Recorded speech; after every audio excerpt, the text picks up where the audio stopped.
Mr. Tevenet, I'm ready for my close-up now. Sunset Boulevard, coming up next.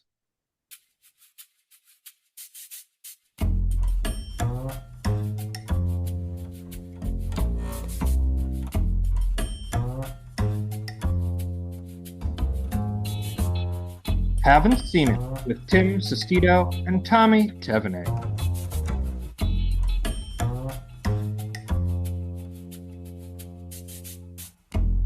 Hello, everybody. Welcome on in. Thank you all so much for listening today. This is a podcast where one of us is watching a movie for the very first time, and today we are watching the legendary Sunset Boulevard. Tommy, this is your first time with the great epic drama of Sunset Boulevard. How'd you like it, man? I thought it was all right. I liked it. I didn't love it or anything, but I think it's also not in the right headspace to watch a movie like this. Uh, Um, I Tommy had think a there's some, little tummy trouble, little tummy ache, little sleepy. yeah. I think eating some ice cream and then an hour later throwing this on, and then immediately I texted Timmy like I passed out 10 minutes and I have to rewind this. Um, but regardless, I thought it was good. I think that part of this suffers for me. Like, there's some movies where you watch where like they originate a lot of tropes or they're like a benchmark of a certain genre, and then so many other movies copied off it. And I've seen so many of the imitators off it that when I came to this didn't feel as fresh as it probably did. Like when you some people first watched it. Overall, though, still thought it was a solid movie. But So when you go back and you watch a movie, because it's like I think the prime example of this, so excuse my French, is like the original Star Wars. Like it's been mhm.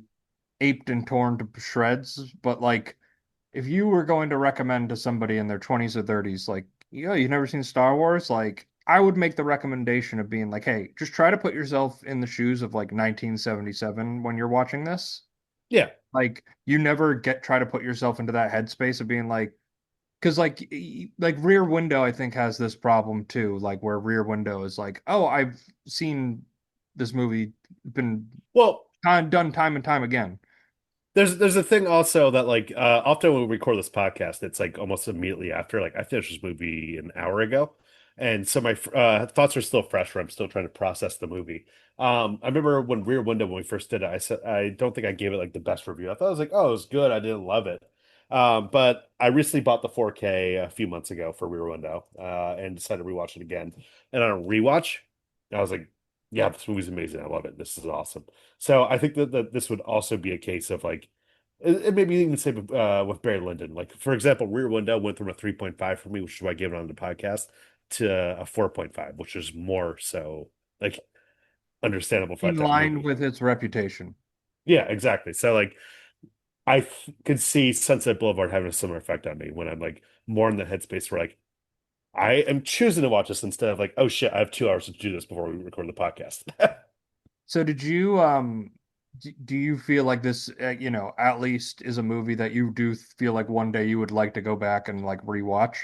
Oh, 100%, 100%. And when I'm definitely more in the right headspace, whereas Barry Lyndon's one that like, if I watch that again, I need to prepare myself. At least I know I'm getting into, but like, Yeah, it's not what I'm like eager to revisit anytime soon. get your popcorn, get your sodas, get Yeah. everything set up there because you're gonna be stuck on the couch for a while watching Barry Lyndon. Yeah, and I think Barry Lyndon had a struggled in the case of like narrator and like protagonist, like but he just was not like the actor was not up to the task, I think, of Mm. Barry in this versus here Gloria Swanson just absolutely electric, truly a Yeah. dynamite performance. Um, and it's one of these movies that you're going to like. I feel like this is my second time seeing it, and I was fortunately able to go see it on the big screen for its Mm. 75th anniversary return to theaters, which was very lovely.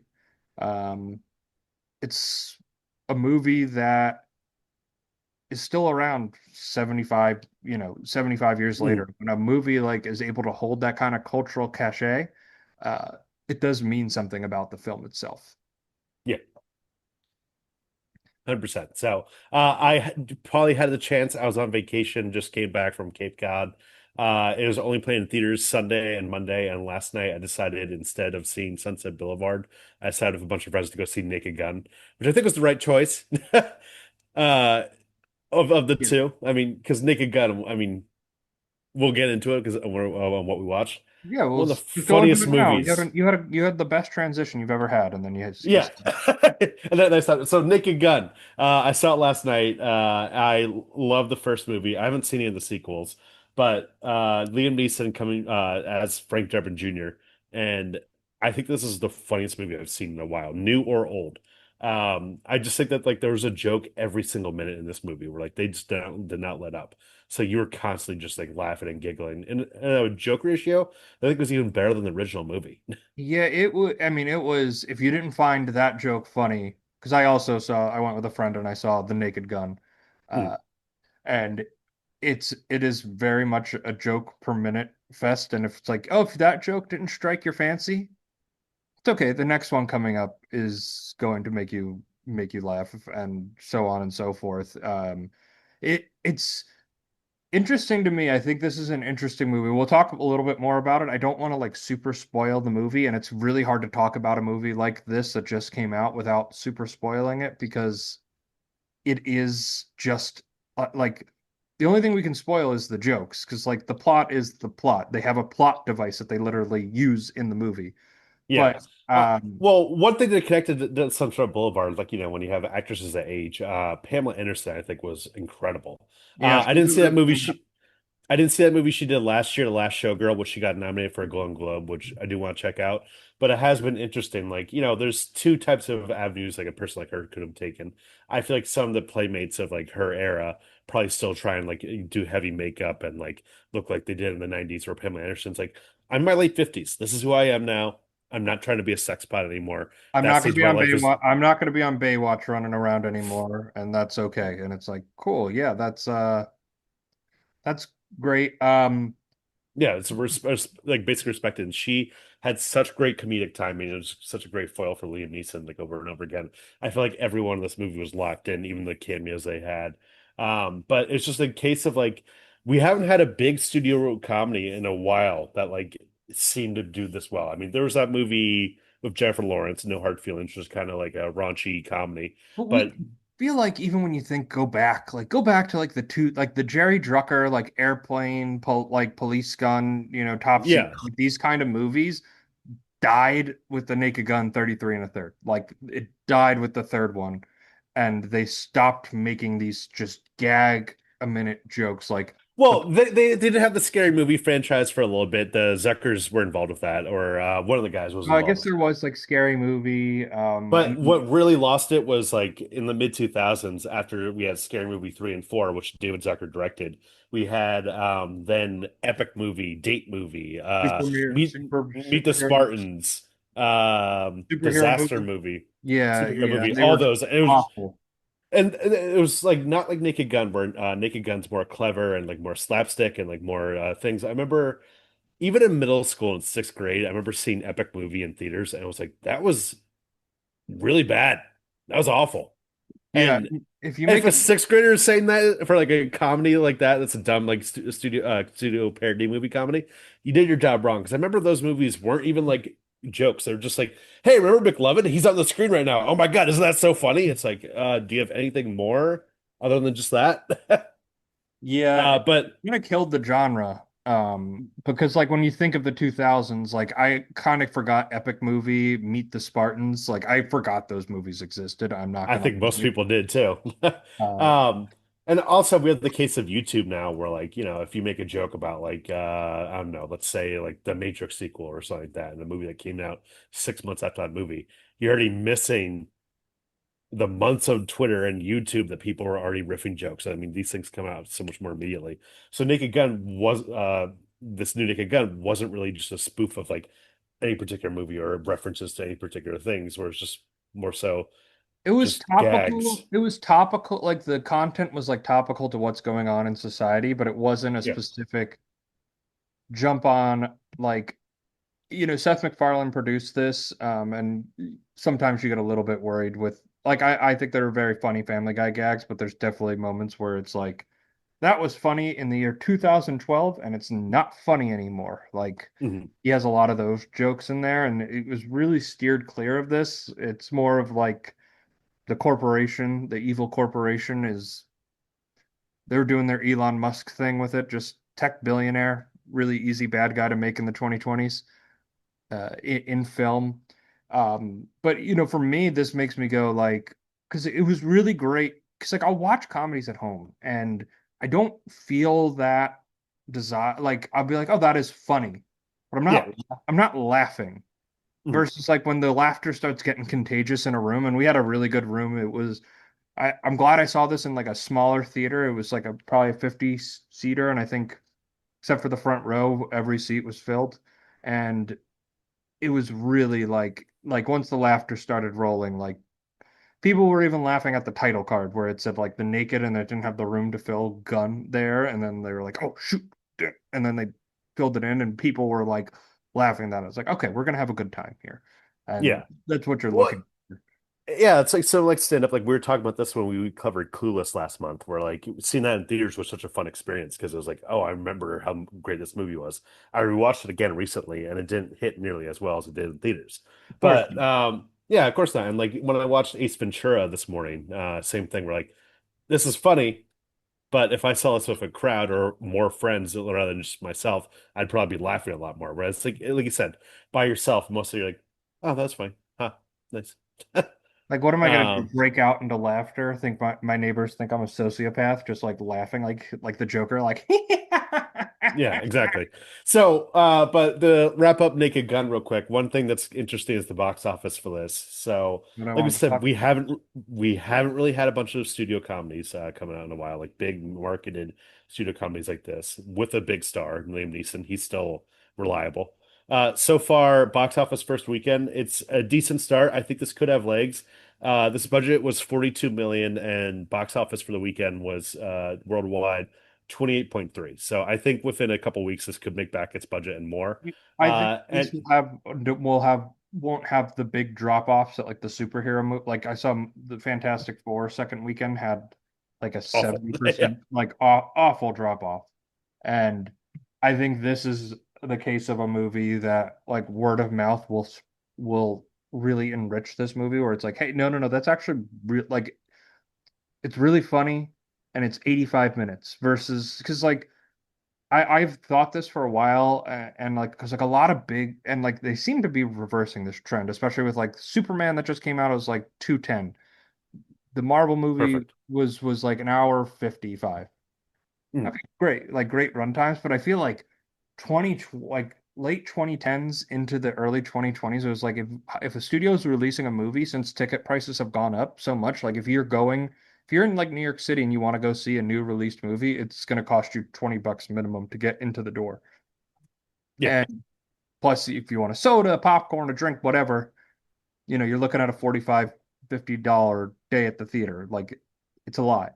And so they were like, okay, well, we need to like pad out the run times of these movies. Like I think the biggest criminal of it was the James Bond, the No Time to Die. Oh yeah. The last one that was like 2 hours and 45 minutes. I'm like, I don't need to like I love James Bond. I love James Bond. 220 max. And it better be good. I don't need 245. And like these studios were really pushing out these larger run times of it to almost like equate to the dollar of the amount of time you're spending. But I feel like it's more intimidating to audiences to go see a longer movie versus just seeing an 85-minute comedy. Perfect. I don't need to worry about the Judd Apatow last 20 minutes tag on that are Yeah. like first hour and 10 minutes of that movie is maybe the funniest thing you've ever seen. And then like the 40-year-old virgin is so guilty of this because like the first hour and 10 of that are like perfect comedy. And then like the last 25 minutes of that movie, it's just like this is still going on. Like it's just Let's go to the end. Let's go to the end at this point. soapy, dramatic. I'm just like, it's a comedy, man. Let's just get them Yeah. laid and let's go home now. Well, but to like end my point though, like in general, I agree with you. Like Judd Apatow can be brutal. Like I saw Funny People recently, similar issue. But with Naked Gun, I think with this having legs, I think that this could bring forth a lot more studio comedies. I mean, someone on Twitter said that like they wouldn't be shocked if we saw like, oh, they're going to do another Austin Powers, they're going to do another Ace Ventura, and the way I'm like, do we need to IP driven? But I'm I okay with that too. Comedies are get comedies. why I get why it needed to be Naked Gun. Like I Yeah. get why it needed to be like, okay, it's a comedy name that people like we haven't had one in like No Hard Feelings, like we really haven't had one of these kind of comedy movies since the 2000s. Like this is just it's foreign to the current audience, the current generation. And like think of the cast in this. It's like Pamela Anderson, Liam Neeson. Like this is being marketed towards older people, despite I feel like there's much more younger people than older people at movie theaters nowadays. Mm, Uh, but it was very clear who they knew would actually go and see this. I don't think it needs to be IP driven.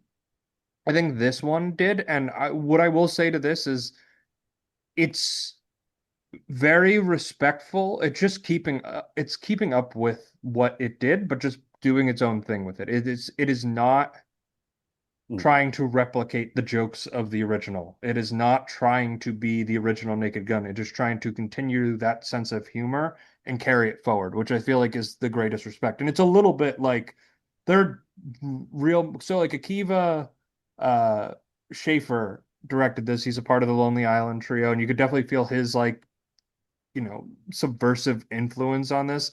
And then there's moments where you can just feel Seth MacFarlane. Like there's a point in the movie with an owl, and that's all I'll say about it. But I was just yeah. like, this is a Family Guy skit. Like this is a Family Guy skit. And Yeah.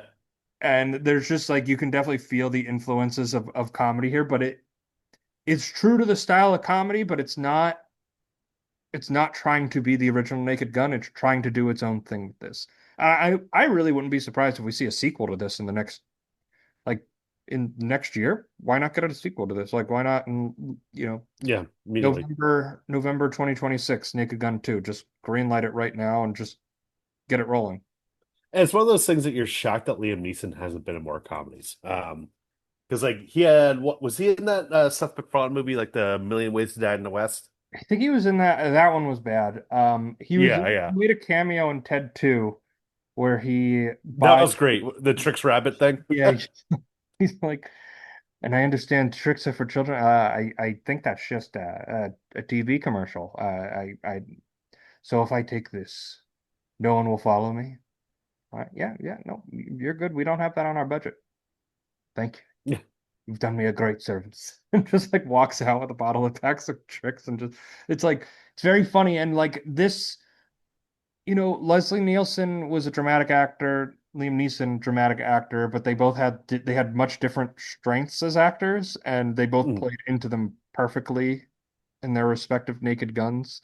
Uh yeah, go see it. Go have a laugh in the theaters. You deserve it. You work hard.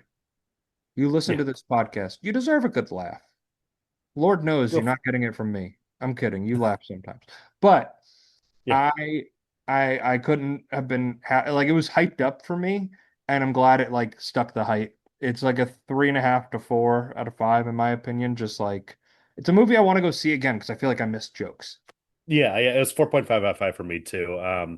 I just loved it, and like every moment I was dying laughing, and like my crowd was very much engaged. So, and I'm sure this will play well at home too, even with friends. So, Yeah, it'll play well at home, and I think you're right that this will have legs because it's perfect for us like for all these multiplexes that have these gigantic screens and stuff like that. Like just nestle this one in theater 9 in the back corner with your 25 to 30 seat theater.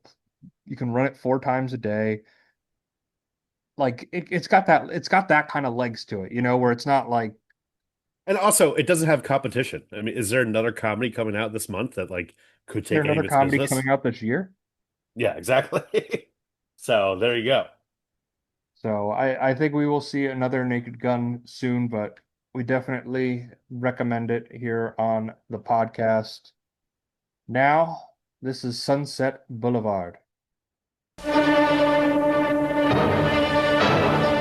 know Norma Desmond. Used to be in silent pictures, used to be big. I am big. The pictures have gotten small. The legendary Gloria Swanson gives her most memorable performance in the fascinating portrait of a dream world turned to nightmare. All right, Mr. DeMille, I'm ready for my close-up. William Holden co-stars in director Billy Wilder's Oscar-winning classic, Sunset Boulevard. Monday on American Movie Classics. So this is Sunset Boulevard. That was when I was looking for TV trailers of this one, all I could find were the Andrew Lloyd Webber musical, were advertisements to go see that. This was the only thing I could find was some Yeah. 1990 AMC like commercial for it. Uh, Sunset Boulevard is a 1950 American dark comedy film noir directed by Billy Wilder, co-written by Wilder, Charles Brackett, and D.M. Marshman Jr., named after the major street that runs through Hollywood.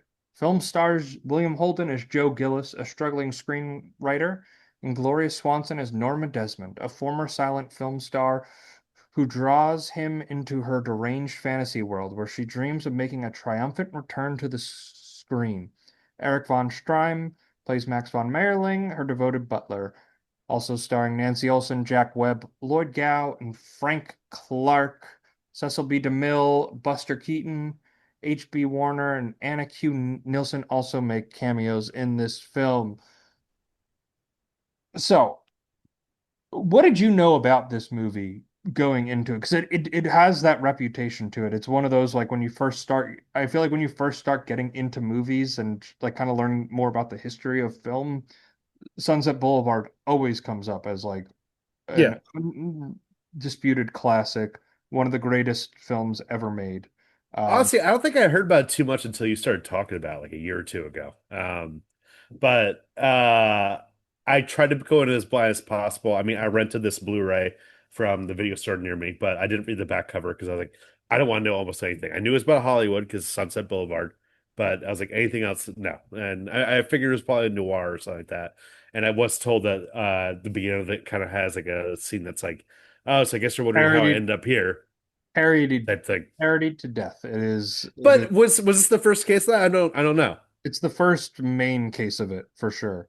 I mean, Yeah. there's a season of Archer that opens the exact same way with like the exact same through line. Like it has been done to death and back. It has a little bit of that Rear Window case to it of just Yeah. taking that kind of trope and twisting it on its head. Um, it's also a very interesting movie as well because it's the first movie to de-glamorize Hollywood. Mm. Everything else from its era, any movie about making pictures, making movies, it, it it's glorious. It's the greatest thing ever. There's no alcoholics, there's no drug Well, users, no, there's there was there. I'll fight back on that because there was the Stars Born that one's the 30s and 40s, and there probably are more cases that we don't know of. But like this is probably the most prominent case of the 1950s. So this was definitely a thing. that is like this one this is I think different and like I'm basing this off the Barbara Streisand Star is Born and the Bradley Cooper one. Like they were musicians. I don't Mm. know if they were movie stars in the Judy Garland In one. 31 with Dorothy Parker, 19 and Janet Gardner, Freddie March, they were a fading movie star who launches some actress's career. So Again, but this is like this is a true fact checking you live, and now you're flustered.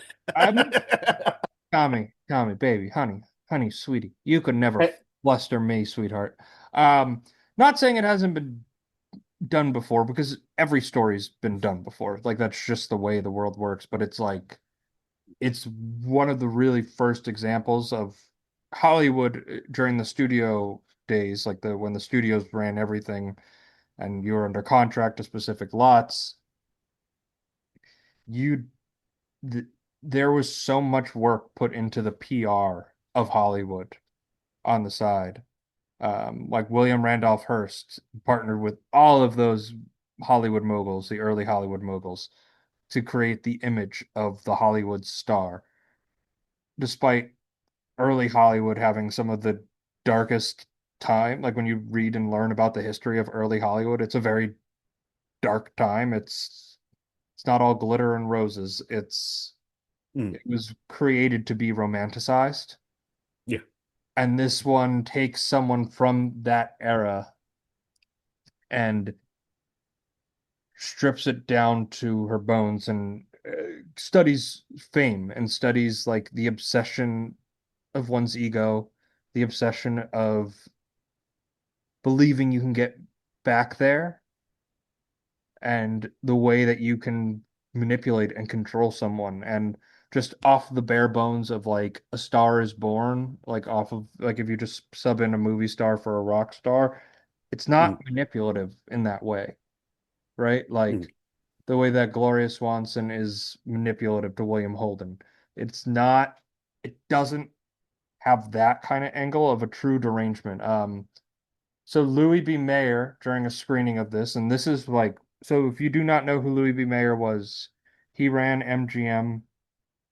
He was the second M in MGM, and he was a ruthless tyrant, but they were the most successful studio of the 30s and 40s, really putting out a lot of just like your standard musicals. Like they had a real set of code and ethics that they lived up to. It was very family focused.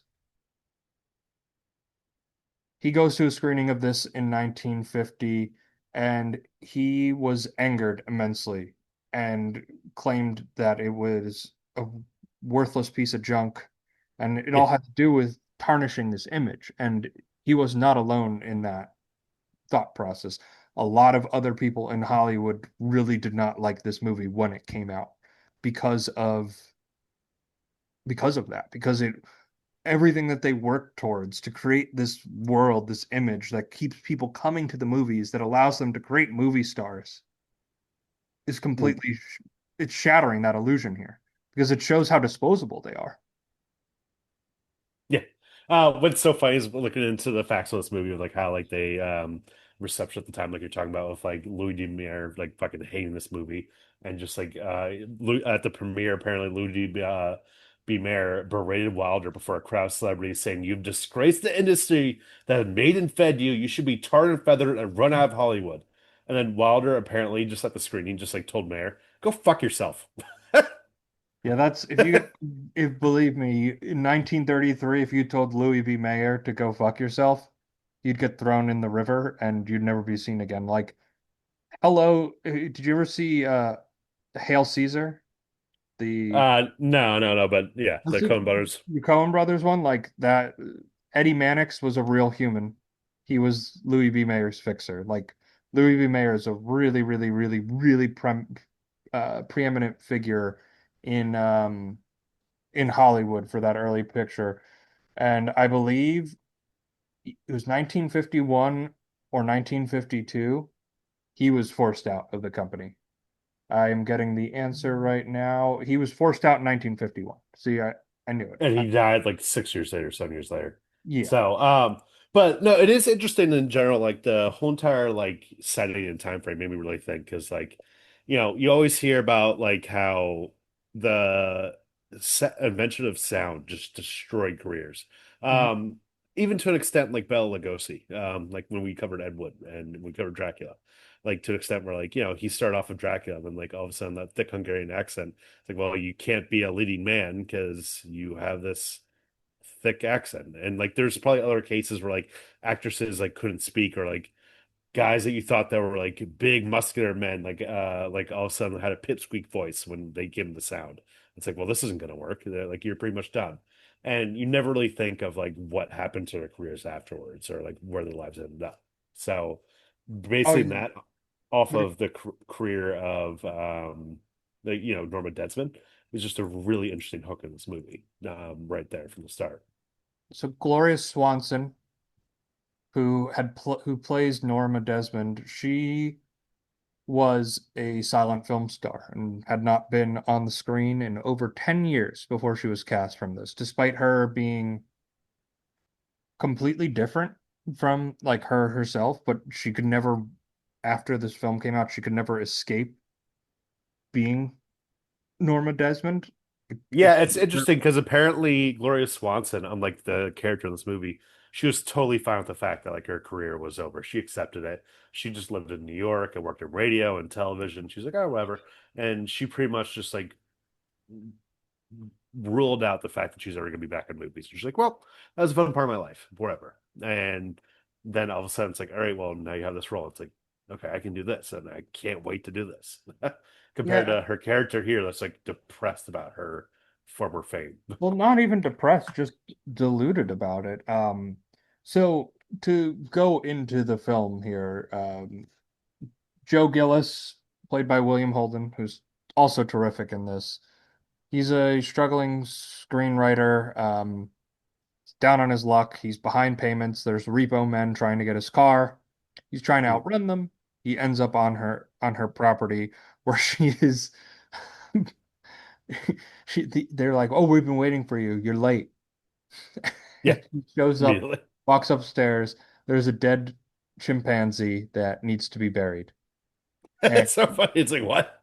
it's so out of left field. And you walk into this house and it's such a, you can see what a decadent palace it was. And you can see, you get the idea of like how much power these people really had. Because like unique homes in the way that Norma Desmond's home is unique do not exist anymore.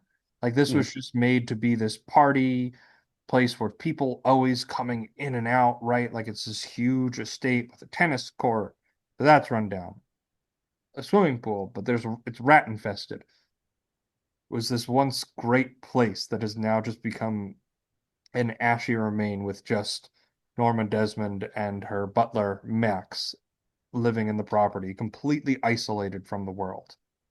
Mm. And she's working on this comeback screenplay and she gives it to Holden. And so Joe Gillis is narrating this whole thing. Like I would say like 30-40% of this movie is narration, like the dialogue of it. There's a lot of voiceover in there. Yeah, it is funny because like we were talking about with Barry Lyndon how much I hate narration sometimes, but this is probably the third movie we've covered in like the span of like a month, like with Clueless also that has heavily narration.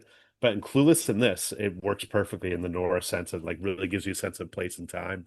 Because I feel like when the noir setting, like it just like, you expect it and you're kind of there, and I feel like it really adds to the story and really adds in the background, but doesn't feel like it takes you out in a way. No, So. it adds it's enriching almost. Mm. And it's the dialogue. Like the screenplay in Mm. this is so strong and so tight. Like every line that is coming out is like every word is meticulously chosen. And every line of dialogue, it feels like poetry. It all like there's such a great kinetic flow of dialogue here. And I think it's Mm. interesting thought point too when you're thinking about like what they're discussing and what the subject matter is about a silent film star. I was big. Now the films have gotten small, not me. Yeah. And it's like this juxtaposition of like things that you couldn't do with silent film. Like you couldn't do voiceover narration. You just threw up a Yeah. title and you filled it in, and that's what it was. Mm. And you come into this world, and it's like it's really showing like the film itself and the way it's presented shows how replaceable silent films just became. And it is Well, it's a lost art at this point. Like other than the artists that came out, like there's no more silent films that come out.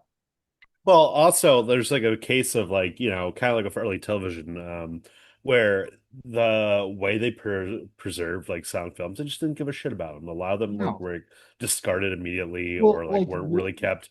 And approximately to today, there's about 75% of the original silent era films have perished. yeah. And Well, like the the whole ones that have premise. lasted, like Nosferatu or like, the Charlie Chaplins, the Buster Keatons, those are the exceptions rather than the rule. Whereas a lot of those movies, I mean, like actor like Gloria Swanson or something like that, like I'm sure a You lot of her movies you can't see today.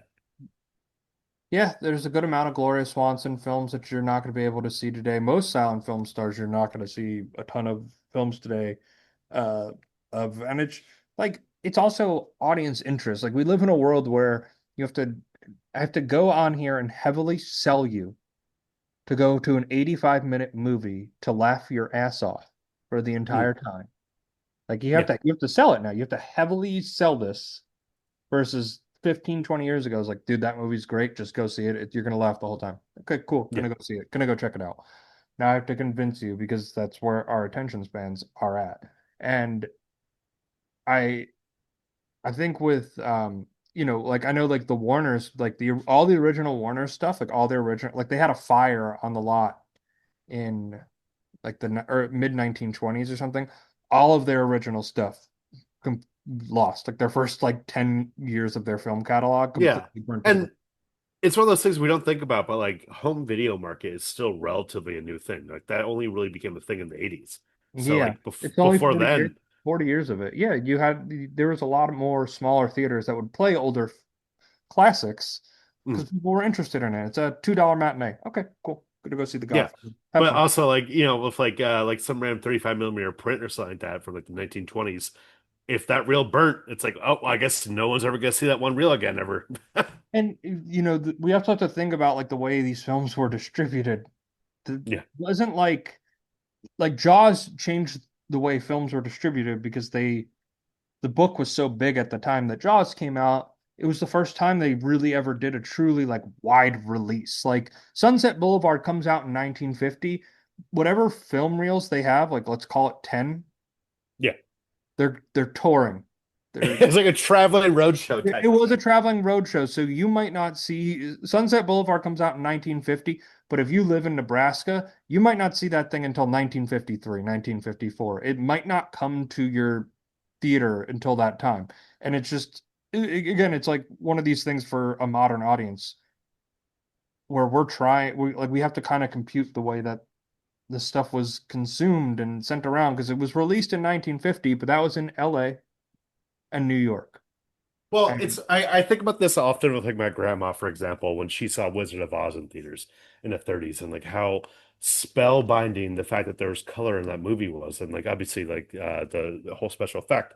But for some people, it wasn't like Wizard of Oz was the first color movie ever. And even though it has that like false legacy of it, it was just that like people at the time, like I feel like that wasn't distributed as much, or like people weren't really seeing color films as much. So for some people, it was I expensive. think yeah, I feel like for the first car movie, I feel like was years before that. Well, it's like Um, the Jazz Singer technically wasn't the first film to introduce sound, but it was the first one to successfully do it, if that makes sense. Like little bits and pieces of sounds or like little bits of pieces of color are one thing, but your movie's predominantly sound and then your film is predominantly in color completely changes the way that like the movie can be marketed and sold to people because it's like the first time it's fully featured in a film.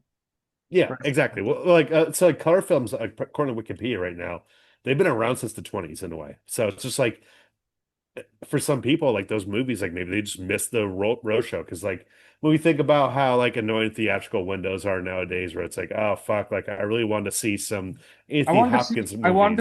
I wanted to see Eddington if I had like I just didn't Same. have time to go see it and I think it's out of theaters already. Yeah, so for us, that means, oh, well, I guess I can catch it at home. But like 80 years ago, it's like, well, I guess I'm never gonna see that movie.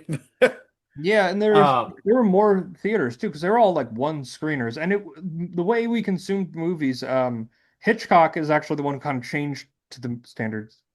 We're just kind of going through the history of theatrical theaters and how it worked, but with Psycho yeah. because it was so imperative for audiences to see the whole thing that he was mandating theaters to admit people into the theater like at the start time and not letting anyone in Yeah, because because people used to just like walk in the middle of the theater, like, oh, and that's 40 minutes into Sunset Boulevard. Okay, I'll come in. But you it's so funny to me that I always hear that because there'd be Sunset Boulevard, a newsreel, a short cartoon, then another, then a western, then another. Like they would play for the whole day, so they were rolling like three or four of these things at once for you to get. It's like overwhelming to the audience as well.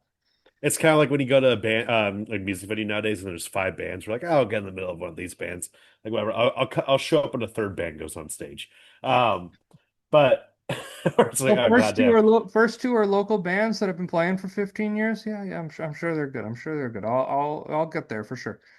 yeah, yeah, exactly. So, um, the Psycho thing. I mean, we'll end this tangent soon, but the Psycho thing always makes me laugh because Psycho was not the first movie to have like a famous twist in the beginning. There's No, no way it was. So it's so funny that Hitchcock like 40 years in this medium was like, all right, don't let people in until after the movie starts. But but you also have to realize it's like the power that you have, Mm, right? The power in like Hitchcock at this point, after his run in the 50s, he had the power to demand the theaters to do things the way that he wanted them to do it. yeah. So, anyways, back to Sunset Boulevard. Back Um, to, I hope you enjoyed our little history lesson. If you did enjoy it, let me know on any platform. You can also our tangent on a tangent. you can also hit me up on my AIM account, my MSN Messenger. I'm always on there. You could Your definitely your message me there. your Netscape. So you Toaster brought this up. 1993. Yeah. So you brought this up before we started recording. Is Max the biggest cuck of film history? The greatest, well, let's clarify, the greatest cuckold of all time. Yeah. Yeah. Um, so we come into the movie to set it up. Mm, Max is like the obedient butler. He is on uh Norma Desmond like water on rice, man. He is just to her will and command. And then, mm, she talks about how many fan letters she gets. And then we find out like 40, 50 minutes into the movie that Max writes all the fan letters, sends them to her. yeah. And then we find when Norma takes her film to Paramount, she goes and sees Cecil DeMille, and it's just this tremendous scene. It's a great sequence. And if you don't know who Cecil B. DeMille is, he was a real director. He is one of the pioneers of film. He basically helped create the medium. He basically helped found Hollywood as well, because they were trying to shoot a Western in Arizona. They got there, they hated it. They took a track out to LA, and they landed there, and he called back to I think it was Paramount, before it was Mm, Paramount Pictures, and said, "Hey, we found the place," and that's where the origin of Hollywood as the film town in like 1912 came from. But sorry, last history tangent. I swear to you, last history tangent. yeah. Um, but it's a great sequence where she's bringing this script that her and Holden have been working on throughout the movie. It's an entire mess. Holden lets us know this, being like, this is the diary of a mad woman. This is written by someone incoherent. And they go there. She's playing with her. She's also getting a phone call from, and the reason she goes down to the lot is she keeps getting a phone call from Gordon Cole, who works on Paramount Pictures. Tommy, does that Mm. name ring a bell to you? Gordon Cole. Gordon Cole. Uh, I assume he was a big part of Paramount. Gordon Cole was the name of David Lynch's character in Twin Peaks, and he named him after that because of as an homage to Sunset Boulevard. That's his FBI character in Oh, well, Twin Peaks. I never finished Twin Peaks, so I watched the first season. He's in the first season. It's been like 10 years since I watched it. Cut me some slack. You disappoint me. Oh, when we saw Fire Walk with Me, that must have just been an incoherent mess to you then if you'd never seen it all the way through. But I digress. I digress. This is our most tangenty podcast. So, the one thing of Gloria Swanson is just like how it's just a great character study of how like just really living in the moment of like not realizing like who you are in your moment and like never letting go of what you have and thinking maybe you can still be one shock away. Like I was bringing up earlier of Pamela Anderson, how with Naked Gun, and how lately in the last like couple years, how she's been going like makeup free and she's been like doing this whole different look for her, and she's been really embracing the fact she's aged. But like when you see someone that was like a similar like actress of that era, like I don't know, like Jenny McCarthy. If you look up a picture of Jenny McCarthy of 2025, she's still trying to look like she's in her 20s. Like, no, I'm not trying to like bash her or anything like that. But there's a certain point where like you just have to like realize like, okay, like the age you are. And I feel like Gloria Swanson's a person who like still thinks that she could be in her 20s and she's gonna do this. And of course that Cecil B. DeMille brings her back to the fold, and because she's a star, she deserves to be on the screen. And no, it's That's not because she it's not because they wanted to rent her car. yeah, exactly. So it's just like you could be definitely in this like delusion of just like thinking over and over again. Like you could be back in the swing of things, like just like that, and like or like the football athlete that thinks like, oh, if I didn't break my knee or something like that, I could go pro. I would have gone Just pro. still on a tangent because we're talking about Max, the man in the hotel room chair. Like that's who he is. And,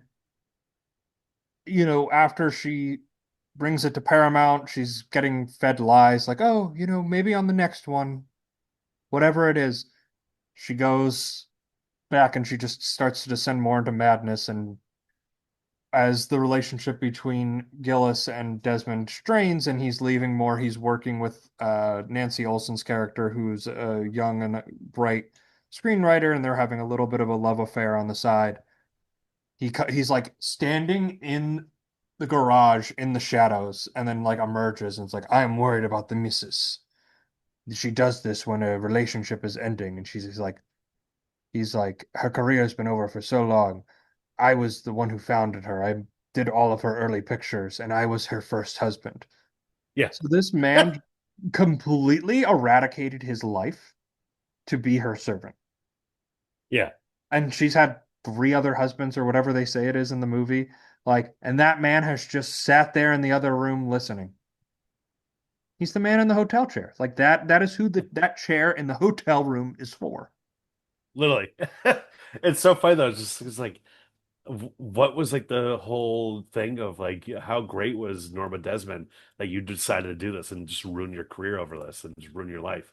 Just like ultimate cuck behavior right there. It seems like he felt very guilty because he created her into the star.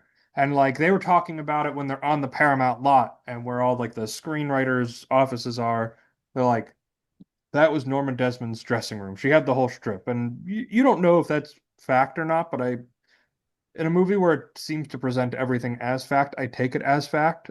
That's Mm, how big of a star she was. mm. Uh, Um, in terms of like modern movie parallels of like Norma Desmond and like Gloria Swanson, I also thought of like this just came to me of The Substance, how that was like a big oh, like Oscar player last year of just like over and over again these stories are gonna be told where like of like the actors who can't let go of their past beauty and fame and how much aging just fucks you up. Where like when it comes to hair dyes, wherever it is, or just like even the little thing like that. in Jean Harlow, real life example, another tangent here, but she was Marilyn Monroe before there was Marilyn Monroe of the silent era, blonde sex symbol, but she wasn't naturally blonde. The chemicals that they had in the dyes at that time literally killed her. She died at like before she was 30. Yeah. Like it was a really messed up era that Norma Desmond would have come up in. There's no ethics code, there's no rules. It's just make movies, make money, print it. And, I think my second watch, the relationship parallel between Gillis and Norma is very, very interesting because he comes into her life. He's just like, I need money. All right, cool. I'll do this screenwriting job, whatever. Mm. Um, but then when his car is about to get towed, right? And she's playing bridge with Buster Keaton, Yeah. making cameo, H.B. Warner, Anna Q. Nilsson, like these were all stars from that time. Buster Keaton, obviously being the one that we know today. Um, and like the car is getting towed, and he doesn't, so he's like sitting there with the ashtray and then going over while she's playing and like whispering and being like, Mommy, I need money. And their Yeah. relationship had not turned sexual yet at all. Yeah, yeah. Immediately, like where he just gets desperate in a way where it's just like, all right, like, come It's on. such a toxic Yeah, relationship because it doesn't start off romantic, but then she starts showering him with gifts. She's like, yeah, I'm sick of seeing this sports coat that you have. Let's go down.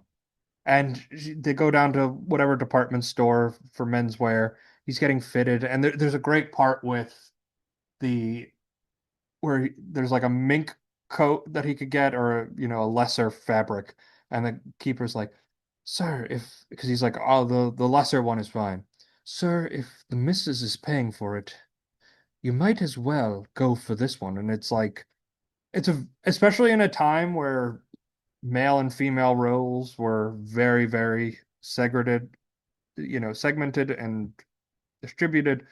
Like a woman taking care of a man is like very foreign to at that point. And then the relationship turns romantic, and in a sick way also because they're having a New Year's Eve party, right? And you know, he Holden thinks that there's going to be all these people here, all these other stars or whatever. It's just a band and her and Norma, where she Yeah. needs to start to really come on to him. And he like leaves and runs to this party. And then Max somehow like he calls Max and is like, "Hey, just drop my stuff off here. Like I'm out. I'm done with this."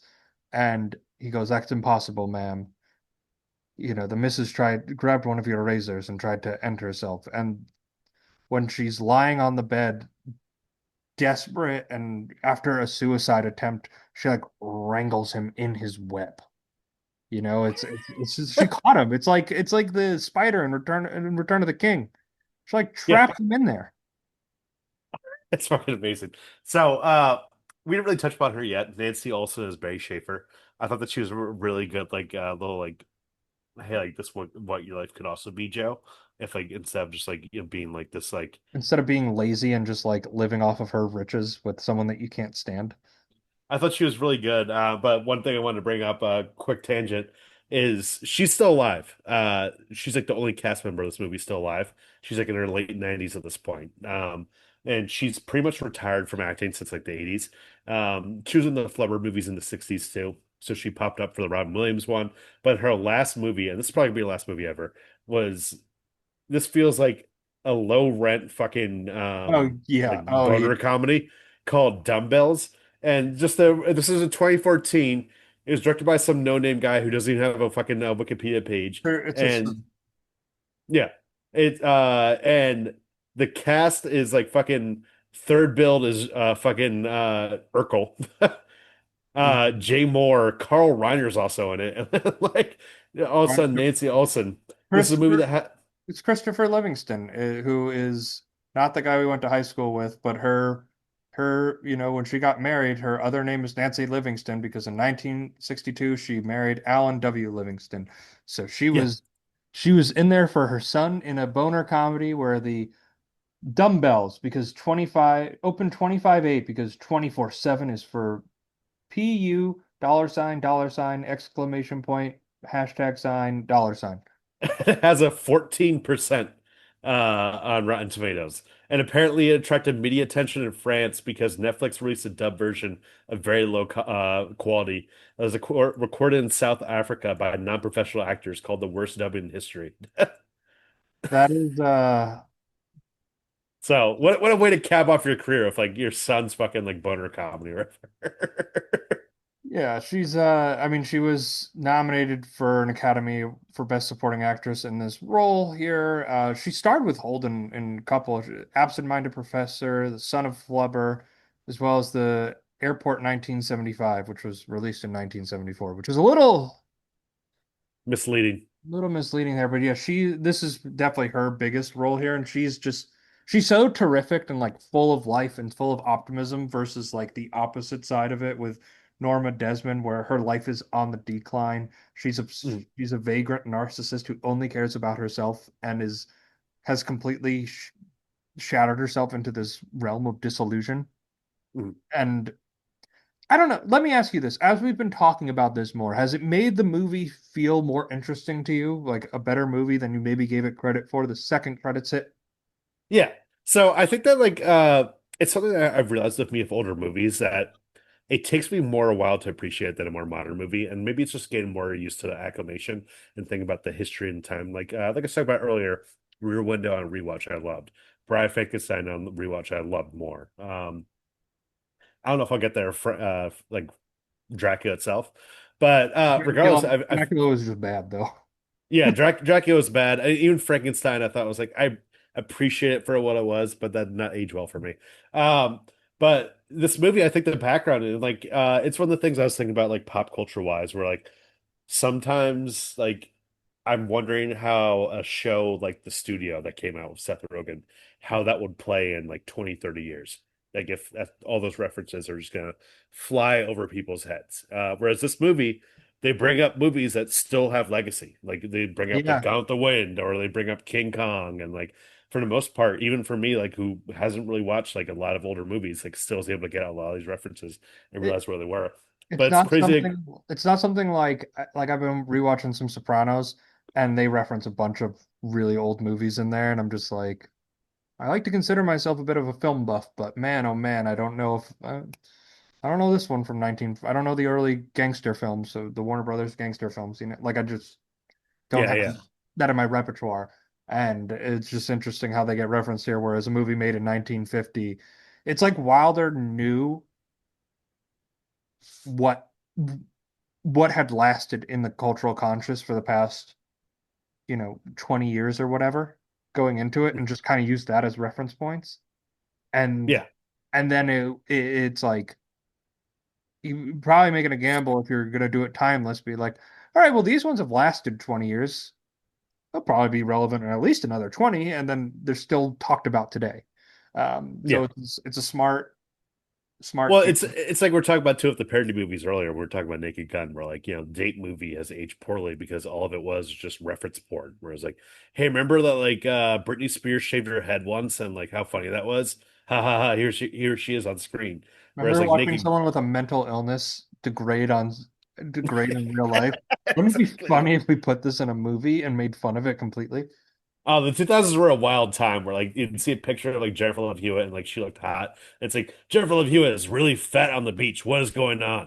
It's like Jesus Christ. Yeah. But Yeah. anyways, well, again, this is like ties back into like the politics of this movie and where this goes in. Oh So, yeah. Oh yeah, for sure. Is there for you, what was your favorite scene in the movie? What scene really stuck out to you? I think that like I just love the fact of like how when he really got acclimated, William Holt and Joe Gillis, into the world of Norma Desmond, of like how he said that we watch movies every night. I was like, oh, that sounds cool. Like, whatever, I deal with that. And it's like, but you could guess who the star was every time. And just essentially like a woman like showing her fucking like pick home videos of being like, here's me when I was hot and young and great. And like, look at me again. Well, it was cool because they got to use like actual Gloria Swanson clips from her movies and like Yeah, throwing them in there. Like it just adds that like hyper realism and like belief of everything going on. It also reminded me of The Simpsons whenever in like the very early Simpsons when the sisters Patty and Selma would come over from their vacation trip and like put them on the photo of yeah. the carousel and make them watch like this projecting. It's got to feel like the exact same way of being trapped in. And to discuss the climactic and incredible ending, Joe, when Joe's like, I'm done with this, like, and she's hunting down Betty. She's like, she found her number. She's been calling him. He brings her over, shows her where he's been living. And he's like, all right, I'm done with you, and I'm done with you. He's like, you're engaged to this other guy. Go be with him. You're crazy. I'm gonna leave. She's like, I have a gun. She's like, I have a gun. Shoots him. He falls in the pool, and then it ends with just that incredible scene of her getting investigated, and she's just in the mirror, and she's like deluded herself to the point that she's in a film now. Mhm. And they have the news cameras there. She sees the cameras. She thinks she's on set. Max, what's the scene again? Then she confuses him for Cecil B. DeMille, and he like the way she walks towards the camera with her arms up, her head back, her eyes veering. It's one of Mhm. the lasting images of cinema, Mhm. maybe the most famous final shot in cinematic history. Because that happens and it's credits, lights out, baby, it's done. Um, Yeah. how did that play for you when you really weren't invested in the whole movie? I think that the ending was really like cool because in a way it was just like, oh, she's completely lost it at this point. There's another older movie. I don't know if you ever saw Whatever Happened to Baby Jane. Um, I've heard of it, I haven't seen it though. that's a great movie. I got to see it at some film club that used to play in New Haven for a while, and kind of similar of like a fading star, who like basically like can't let go of like the past and like is like so like jealous of someone else that has the star and stuff like that. But in a way, just like when you get to that point of like so psychosis for like it's just like, all right, this is insane. So yeah. 100%, 100%. I am a star. I'm a star, I'm a star, I'm a star. I am a big, bright, shining star. All right, Tommy, who is the star of the show? Who gave the best performance here? Um, I think this is Gloria Swanson all day. Done. Yeah, I mean, done and done. She's just fantastic in the role, and really a multi-layered performance for her. It's just like you could see, like in the beginning, she seems more of like a crank, and then you slowly realize like she's like losing her mind. The portrayal of mental illness is really good in this movie. Yeah, it's Gloria Swanson. It's her film. She lived the rest of her life almost being haunted by this. I've seen interview clips with her where she's just like, I have to tell people like I am not Norma Desmond just because I starred in silent films. Like I married other people, I married into money, like I did nonprofits, like I did my own thing, became a Mhm. socialite. They got me back for this, and now people just think I'm a crazed movie star, which I am not. This is, William Holden's fantastic. Eric von Strime's fantastic. All the players in this are fantastic, but it's a cut above, and it's not even close. Mhm. Ah, are you ready, comedy partner? Waka waka. Would Sunset Boulevard work as a Muppet adaptation? And I say that with a question mark, if you couldn't tell by the tone of my voice. I'm saying it skeptically, but I believe it might work. Like Piggy? There, Piggy? Norma Desmond Piggy? immediately that's like right where you get there. Piggy is Norman Desmond. Kermit is obviously William Holden. Holden. Oh yeah. So Sam the Eagles Max. it is interesting that there's a whole Wikipedia page on the Muppet Wiki for Sunset Boulevard for some reason, because I guess they Oh, referenced it a few times. I'm sure they did. I mean, I feel for you because like I do turn off the lights of being like, oh, I've seen this kind of tale before. Like I just try to like watch the movie as is, and like the first time it blew me away, and then seeing it in theaters it blew me away even more. And yeah, if it's referenced by the Muppets, you know it's good. You know it's quality. Yeah. That's the truth. I also wanted to shout out, we didn't talk about the direction, William Holden. It's such a well-directed movie, and the pacing is fantastic in this. Just really Yeah. clever shots, really clever uses of the camera. Mhm. And the way that the house is a character in the movie too, like the way he presents, like you get to see it in from all different angles, and the way I like the close-ups of like shit like rats in the pool and like how you could really see how run down it was. the pictures of And her, then like pictures of and her everywhere in the house. yeah, and he didn't feel the need. Billy Wilder didn't feel the need to have like a flashback scene of like the house when it was like, oh, like Yeah. back as prime or something like that. I feel like so many more modern takes from this would have probably like felt the need to do that. So, The flapper um, music, everything going on there. And it's a tremendous score too. Like the score, it's fantastic. But yeah, this is let's say it would work as a Muppet adaptation. They've parodied it. They have parodied it enough that we can do it. hmm. Review time, Tommy. Give me your score to five. So this took me a minute to really settle. I think that after talking about it, definitely helped me more appreciate this. Especially because like there's so many movies that I love today, like Pearl, for example, or To Die For, or even like The Substance and stuff like that, that owe a lot of debt to this movie and it wouldn't be there without it. So like I said earlier, it sometimes takes me a little longer to appreciate an older movie. So on first thought. I'm gonna go 4 out of 5, and on a rewatch, I could definitely see this improving. Yeah, I'm going 5 out of 5. It's the Mhm. rare 5 out of 5 from me. Tommy just spit out his beer right there. He was so surprised to hear me say that. Yeah. This is a masterpiece. It takes this it's this blended noir dark comedy in an era where you don't really have dark comedies, and when noir are just like police things, and just blends these two styles together and takes this really interesting subject matter with a lot of subtext onto it in a time where it's like a bombshell going off. And the fact that 75 years later I'm in a 3/4 sold out theater to people watching this movie like speaks volumes to the legacy, the impact, and the desire that newer generations have to keep digging into this movie and finding out more about it. It's a movie that I will probably go see again for its 100th anniversary in 25 years. Mhm. It's a true masterpiece. 5 out of 5. I really wish Tommy had a better time. I really wanted to play the sound drop, but I can't do it unless we both say 5 out of 5. Yeah, next time. Well, that was a fun episode. Thank you for coming on, talking about it, Tommy. Any final thoughts before we wrap up this episode? Well, thank you guys so much for listening. You can find us on social media. That's on Twitter. That's on See It Pod. That's on Twitter, Instagram, TikTok. We are also on Blue Sky. That's podseeing.bluesky.social. And leave us a 5-star review on Apple, Spotify, wherever you get your podcasts.